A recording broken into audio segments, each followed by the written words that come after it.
ہماری اجازت کے بغیر بانی کی صحت پر کوئی بیان یا فیصلہ نہیں ہوگا۔ پارٹی ہمارے بھائی کی صحت کے معاملے میں مداخلت نہ کرے۔ علیمہ خانم نے پی ٹی آئی قیادت کو ادھیڑ کر رکھ دیا۔ کہا بہت ہو گیا، جو بانی پی ٹی آئی کے بیانیے کا بوجھ نہیں اٹھا سکتا وہ ایک طرف ہو جائے۔ پارٹی ایسے مطمئن ہے جیسے بانی کا علاج ہو گیا ہو۔ بانی کی صحت پر پارٹی کی طرف سے کچھ ہوتا نہیں دیکھ رہے ہیں۔ Barrister Gohar, Ali Zafar, Hamid Khan, Latif Khosa, P T I senior وکلاء کہاں ہیں؟ ہم آ کر بیٹھ سکتے ہیں تو وکلاء کیوں نہیں آتے؟ مداخلت نہیں کر رہے۔ بھائی کی صحت کا سوال ہے، پارٹی واضح کرے محسن نقوی نے کیا یقین دہانی کرائی تھی۔ جو باتیں محسن نقوی سے پتہ چلی وہ بیرسٹر گوہر سے پتہ چلنی چاہیے تھی۔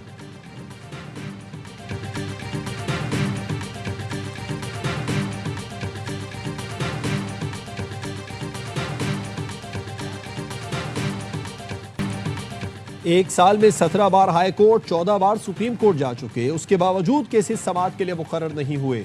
Chairman P T I barrister Gohar کی میڈیا سے گفتگو۔ رجسٹرار کی طرف سے اتنا بتایا گیا کہ اسلام آباد ہائی کورٹ میں توشہ خانہ 2 اور القادر کا کیس کل لگ جائے گا۔ سلمان اکرم راجہ کہتے ہیں عدالت نے ہفتہ وار 2 ملاقاتوں کا حکم دیا۔ جس دن جیل سپرنٹینڈنٹ کو ملاقات کا کہا گیا اسی روز اڈیالہ گئے، ملاقات نہیں کرائی گئی۔ بانی پی ٹی آئی کے وکیل سلمان صفدر اور سلمان اکرم راجہ کی سیکریٹری ٹو چیف جسٹس سے ملاقات۔ سلمان صفدر کا کہنا ہے چیف جسٹس آفس نے القادر ٹرسٹ کیس میں متفرق درخواست مقرر کرنے کی یقین دہانی کرائی۔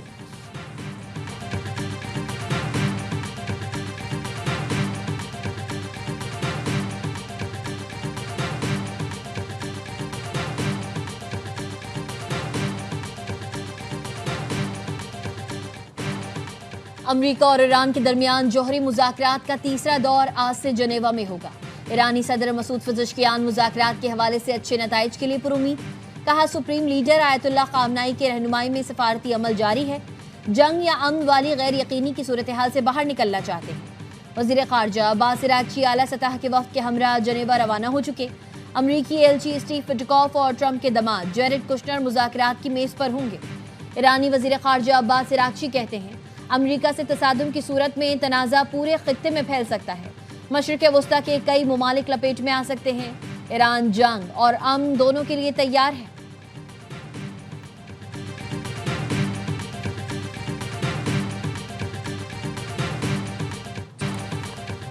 جب تک افغان طالبان کسی کی پراکسی بننا نہیں چھوڑیں گے مسئلہ حل نہیں ہوگا۔ افغان طالبان کا گوریلا طرز عمل رہا تو ہمارا رد عمل یہی ہوگا۔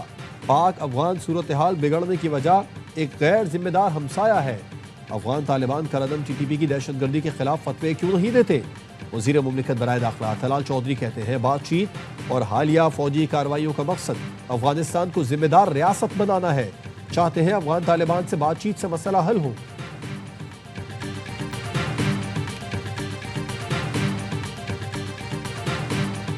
سیکیورٹی فورسز کی خیبر پختونخوا اور بلوچستان میں کارروائیاں، 34 خوارج مارے گئے۔ بنو کے علاقے ڈربی خیل میں جھڑپ کے دوران 10 خوارج کو ٹھکانے لگا دیا۔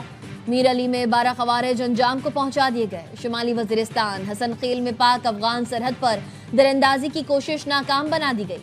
ایک افغان خارجی ہلاک۔ لکی مروت میں انٹیلیجنس بیسڈ آپریشن میں 3 خوارج مارے گئے۔ ہلاک دہشت گردوں سے اسلحہ اور گولہ بارود برآمد ہوا۔ یوب کے علاقے سمبازا میں فتنہ ہندوستان کے 8 دہشت گرد مارے گئے۔ آئی ایس پی آر کے مطابق عزم استحکام کے تحت ملک گیر انسدادی دہشت گردی مہم پوری شدت سے جاری ہے۔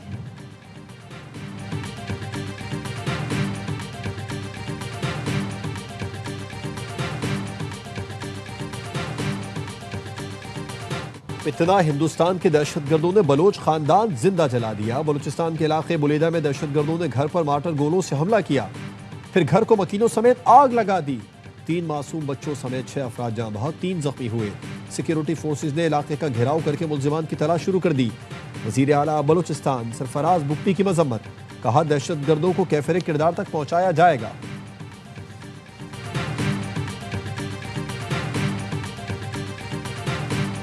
حکومتوں کا کام کاروبار کرنا نہیں، سہولتیں دینا ہے۔ اداروں سے کرپشن کا خاتمہ کر رہے ہیں۔ یوٹیلیٹی سٹور چوری کا گڑھ بن گئے تھے۔ پی ڈبلیو ڈی نام کا پاک مگر اس سے ناپاک کوئی ادارہ نہیں تھا۔ تقریروں اور شعروں سے ترقی نہیں ہوگی، صوبوں اور وفاق کو مل کر کام کرنا ہوگا۔ وزیر اعظم شہباز شریف کا گورننس فورم سے خطاب، کہا اچھے دنوں کے لیے دن رات محنت کر رہے ہیں۔ بلا واسطہ ٹیکسز میں کمی اور بالواسطہ ٹیکس سے متعلق مسائل حل کرنا ہوں گے۔ کاروباری حضرات صارفین سے ٹیکس لے کر جیب میں ڈال لیتے ہیں۔ کاروباری افراد شفافیت اپنائیں تاکہ غریب عوام پر بوجھ کم ہو۔ بعض پروگرام کا IMF سے کوئی لینا دینا نہیں، ہماری ضرورت ہے۔ وزیر اعظم شہباز شریف نے PSD ڈیٹا پورٹل کا افتتاح کر دیا۔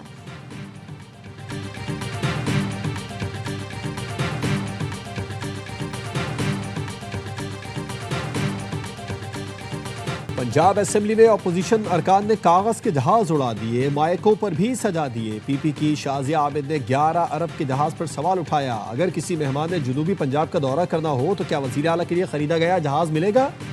جواب میں عظمہ بخاری نے کہا، بلاول سندھ حکومت کے ہیلی کاپٹر میں گھوم پھر سکتے ہیں تو پنجاب حکومت کا جہاز ہے، جیسے مرضی استعمال کریں۔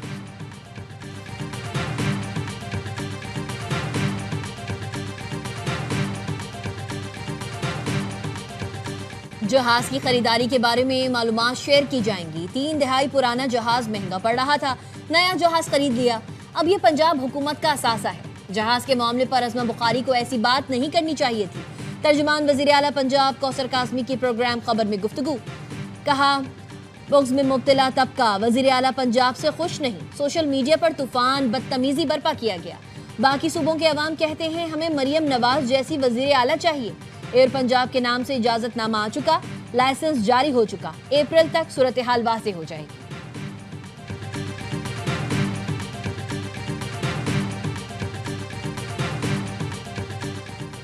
کراچی کے ترقیاتی منصوبوں پر وزیر اعلیٰ سندھ کے وزیر اعظم سے ملاقات۔ مراد علی شاہ نے وزیر اعظم شہباز شریف کو سندھ میں ترقیاتی منصوبوں کی پیش رفت سے آگاہ کیا۔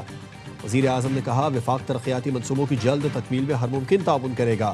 متعلقہ وزارتیں صوبائی حکومت کے ساتھ قریبی رابطہ رکھیں تاکہ عوامی فلاح کے منصوبوں میں تیزی لائی جا سکے۔ باہمی تعاون سے قومی ترقی کا سفر مزید تیز کیا جا سکتا ہے۔ وزیر اعظم نے بطور اتحادی سندھ کی قیادت کے کردار کو سراہا۔ ملاقات میں نائب وزیر اعظم اسحاق ڈار، اعظم نذیر تار اور احسن اقبال اور رانا ثناء اللہ بھی شریک تھے۔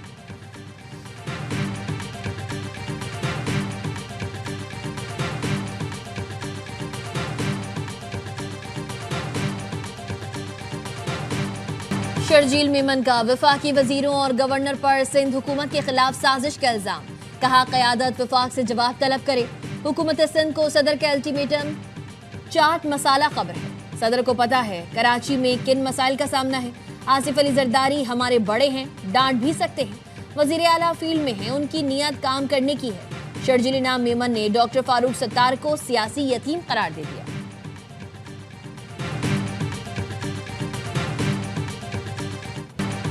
وزیر اعلیٰ KP سہیل آفریدی کے اسلام آباد ہائی کورٹ آمد، روسٹرم پر آ کر چیف جسٹس سے بات کرنے کی کوشش۔ چیف جسٹس سرفراز ڈوگر بات سنے بغیر اپنے چیمبر میں چلے گئے۔ سہیل آفریدی کا کہنا ہے بانی PTI کے کیس نہیں لگ رہے، چیف جسٹس سے ملاقات نہیں ہوتی تھی، اوپن کورٹ میں بات کرنے کی کوشش کی، روسٹرم پر جا کر سلام کیا، جواب نہیں ملا۔ ہم دکھانا چاہتے ہیں کہ تحریک انصاف احتجاج یا انتشار کی سیاست نہیں کرتی، تمام آپشن استعمال کرنے کے بعد پرامن احتجاج کرتے ہیں۔ سہیل آفریدی نے علی امین گنڈا پور سے سیکیورٹی واپس لینے کا الزام رد کر دیا، کہا ایسے کاموں کے لیے وقت نہیں، کوئی ایشو بنا کر خبروں میں آنا چاہتا ہے تو ہم ذمہ دار نہیں۔